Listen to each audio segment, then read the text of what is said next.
Hello student, this is Anand Shankar Upadhyay और हम लोग इलेक्ट्रिसिटी पढ़ रहे हैं और इलेक्ट्रिसिटी का लास्ट टॉपिक है electric power and electric energy. तो सबसे पहले हम लोग देख लेते हैं इलेक्ट्रिक पावर क्या होता है। तो पावर क्लास 9 में भी हम लोग पढ़े थे कि work done per unit time को हम लोग पावर बोलते हैं। तो यहाँ है इलेक्ट्रिक पावर। तो इलेक्ट्रिक पावर मतलब हो गया rate at which electrical work is done, उसी को हम लोग बोलेंगे इलेक्ट्रिक पावर। तो लिख सकते हैं कि रेट एट विच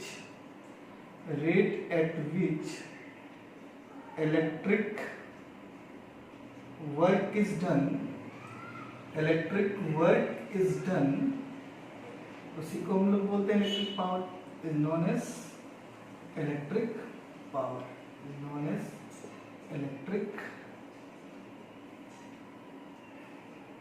पावर, ठीक है। तो इलेक्ट्रिक पावर P से डिनोट करेंगे, electric power P equal to work done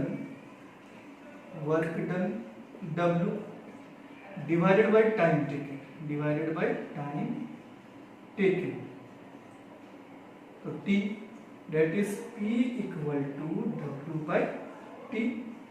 तो हम लोग जानते हैं कि SI यूनिट ऑफ वर्क जो है, SI यूनिट ऑफ पावर होता है वाट। सिंपली W से डिनोट करते हैं, यानी कि 1 watt equal to 1 joule by 1 second. तो इसको डिफाइन कर सकते हैं कि rate at which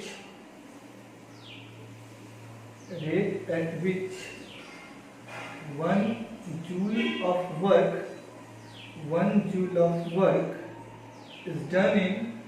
is done in 1 second is said to be 1 watt, is said to be 1 watt। ठीक है, 1 जूल ऑफ वर्क अगर 1 सेकंड में हो रहा है तो वो 1 वाट के इक्वल होगा, 1 वाट। ठीक है, और हम इसका कुछ आगे देखते हैं और फॉर्मूला पावर का। तो power equal to work by time, power equal to work by time, and as we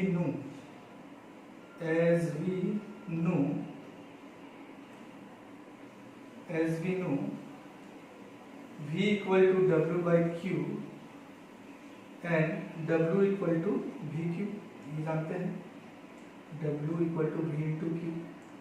और साथ में ये भी जानते हैं कि Q equal to I into T, यानी कि W equal to V और Q के जगह हम लोग I into T पुट कर सकते हैं। अब इस इक्वेशन को हम लोग इक्वेशन नंबर 1 में पुट करेंगे, तो इक्वेशन नंबर 1 हो जाएगा P equal to V into I into T divided by T।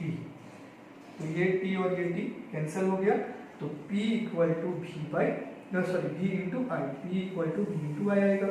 और आगे इक्वेशन देखते हैं फ्रॉम ओम्स लॉ, इसको इक्वेशन 2 मान लेते हैं। From Ohm's law V equal to होता है I इंटू R। ठीक है, तो putting this value in equation 2,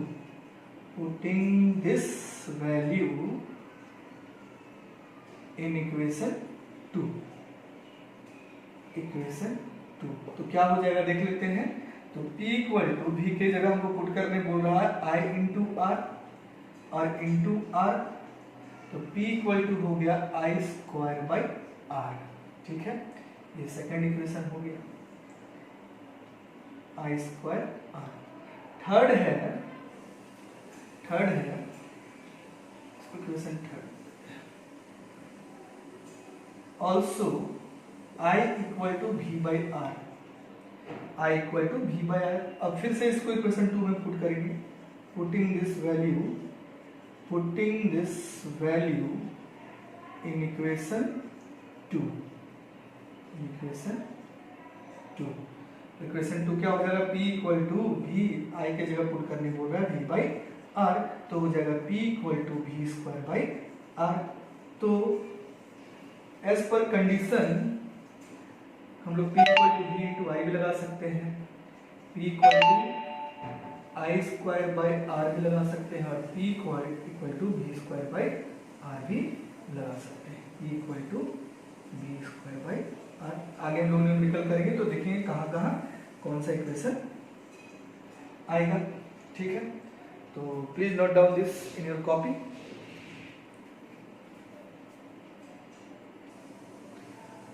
तो इस क्वेश्चन में दिया हुआ है कि 40 वाट का बल्ब है, 220 वोल्ट का सप्लाई उसको मिल रहा है, तो ये बल्ब कितना करंट ड्रॉ करेगा। तो ठीक है, मेरे पास P है, V है, I नहीं है, तो इस इक्वेशन को लगा सकते हैं। तो P equal to V by I, V into I, तो I इक्वल टू हो जाएगा P बाई V, और P है 40 वाट और V है 220 वोल्ट, तो 4/22 यानी कि 2/11, और 2/11 को सॉल्व करेंगे, 2/11 को सॉल्व करेंगे तो ये 1 बार में और ये 8 बार में और आगे जाते रहेगा, तो इसको हम लोग 0.8 एम्पियर लिख सकते हैं। और देखते हैं नेक्स्ट क्वेश्चन।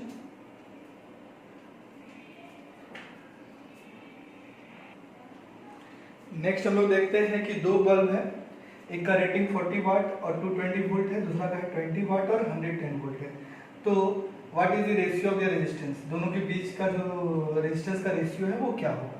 तो हम लोग इसमें ये फार्मूला लगा सकते हैं, क्योंकि P दिया हुआ है, V दिया हुआ, R नहीं दिया हुआ है, यानी कि फर्स्ट बल्ब के लिए P equal to V square by R1 मान लेते हैं, तो R1 इक्वल टू हो जाएगा वी स्क्वायर बाई P। तो V स्क्वायर इस बल्ब का है 220 इंटू 220 डिवाइडेड बाई 40, ठीक है। तो ये कट गया, ये 2 बार में यहाँ 11 होगा, और ये 110, तो इसको ऐसे ही रहने देते हैं अभी, 11 into 110। Next bulb, second bulb के लिए जो रेजिस्टेंस होगा R2 वो V स्क्वायर बाई P, इसमें V स्क्वायर दिया हुआ है 110 और P दिया हुआ है 20, 110 इंटू 110 दो बार लेना है, तो 110, ये 0 कट गया, और ये 55 बार में कटेगा, यानी कि 55 इंटू 11, तो दोनों का रेशियो निकाल लेते हैं, R1 by R2, R1 11 into 110 और R2 है 55 इंटू 11, ये 11 और ये 11 कट गया, और ये 1 और ये 2 टाइम्स, यानी कि R1 is to R2 equal to आएगा वो 2:1। ये दोनों बल्ब के बीच का रेजिस्टेंस का रेशियो है, जो इतना वाट और इतना पोटेंशियल डिफरेंस उसका होगा।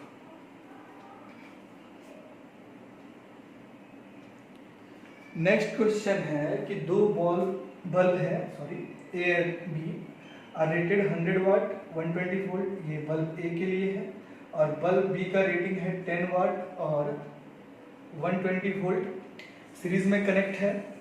तो हमको निकालना है कि हर बल्ब के थ्रू करंट, और सीरीज में कनेक्ट रहता है तो सब अप्लायंसेस के थ्रू अलग अलग करंट फ्लो करता है, तो यहाँ हर बल्ब के थ्रू कितना करंट होगा वो कैलकुलेट करना है। फिर दूसरा है कि कौन सा बल्ब ज़्यादा पावर कंज्यूम करेगा। तो पहले हम इसमें आते हैं, फर्स्ट बल्ब के लिए, बल्ब ए के लिए, बल्ब ए, ठीक है, बल्ब ए के लिए जो पावर है 100 वाट है, ठीक है, पोटेंशियल डिफरेंस 120 है, तो I equal to P by V, P 100 by 120, ये हो गया आपका 5/6 एम्पियर, ठीक है, इसको डेसिमल में अगर हम लोग लिख सकते हैं तो 48 2 तो ये आ जाएगा 3, तो 0.83 एम्पियर होगा, 0.83 एम्पियर। दूसरा है बल्ब बी, तो इस तरह कंपेयर करके हम लोग निकाल सकते हैं। इसका पावर दिया हुआ है 10 वाट और पोटेंशियल डिफरेंस उतना ही है, 120 वोल्ट है। तो करंट कितना होगा, current equal to P by V, power 10 और ये 120, ये कट गया तो 1/12 यानी कि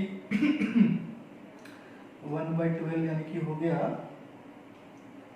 आपका 0.896 और ये 0.083 एम्पियर। अब सेकंड क्वेश्चन है which bulb will consume more power. तो हम लोग जानते हैं P इक्वल टू I²R होता है, PA हम मान लेते हैं इसको, और P बल्ब के लिए पावर ये I²RB, I तो कांस्टेंट रहता है यानी कि P जो है डायरेक्टली प्रोपोर्शनल होगा रेजिस्टेंस का। तो किसका रेजिस्टेंस ज़्यादा है, तो रेजिस्टेंस पहले निकाल लेना पड़ेगा, रेजिस्टेंस किसका ज़्यादा है देख लेते हैं।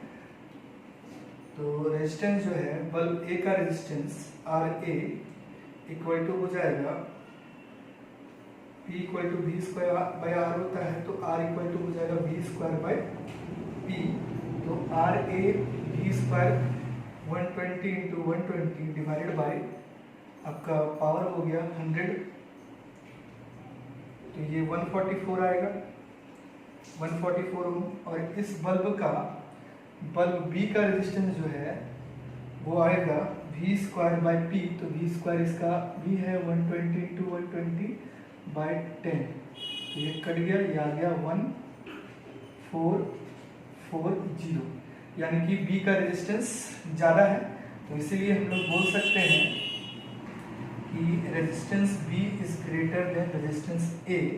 तो जो पावर बल्ब B का है वो पावर बल्ब A से ज़्यादा होगा। ठीक है, तो इस तरह हम लोग क्वेश्चन सॉल्व कर सकते हैं। आगे और ढेर सारा क्वेश्चन सॉल्व करेंगे, तब जाके ये चैप्टर पूरा क्लियर होगा। Thank you.